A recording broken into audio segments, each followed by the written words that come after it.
Hormuz প্রণালী দিয়ে জাহাজ চলাচলের বিষয়টি ঘিরে ইরানের সঙ্গে ইউরোপীয় দেশগুলো আলোচনা শুরু করেছে বলে জানিয়েছে ইরানের রাষ্ট্রীয় টেলিভিশন। শনিবার প্রকাশিত প্রতিবেদনে বলা হয়, গুরুত্বপূর্ণ এই সমুদ্রপথ ব্যবহারের অনুমতি নিয়ে তেহরানের সঙ্গে কূটনৈতিক যোগাযোগ চলছে।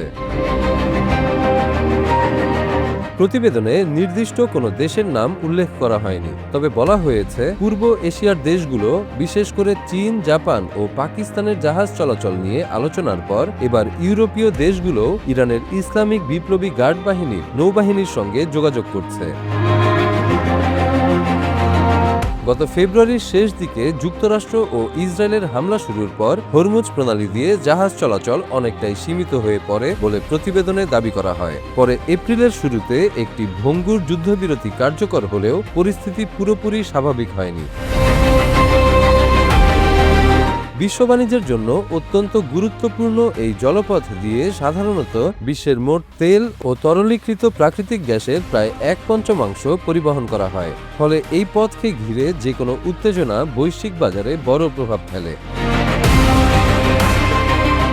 আইআরজিসি এক বিবৃতিতে জানিয়েছে, সাম্প্রতিক দিনগুলোতে চীন সহ বিভিন্ন দেশের কয়েক ডজন জাহাজকে প্রণালী পার হওয়ার অনুমতি দেওয়া হয়েছে। তাদের দাবি, নির্ধারিত নিয়ম ও সমন্বিত ব্যবস্থাপনার আওতায় এই অনুমতি দেওয়া হচ্ছে।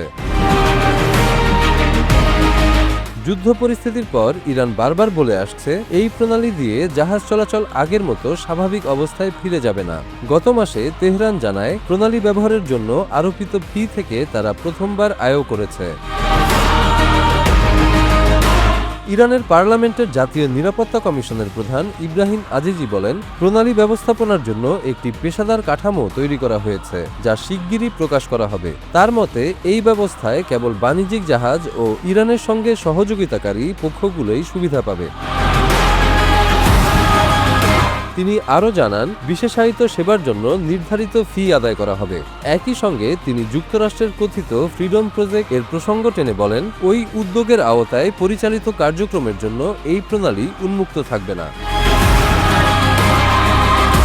হরমুজ প্রণালী ঘিরে জাহাজ চলাচল ও নিয়ন্ত্রণ ব্যবস্থা নিয়ে চলমান এই কূটনৈতিক আলোচনা মধ্যপ্রাচ্যের সামুদ্রিক বাণিজ্য পরিস্থিতিকে আরও জটিল করে তুলছে।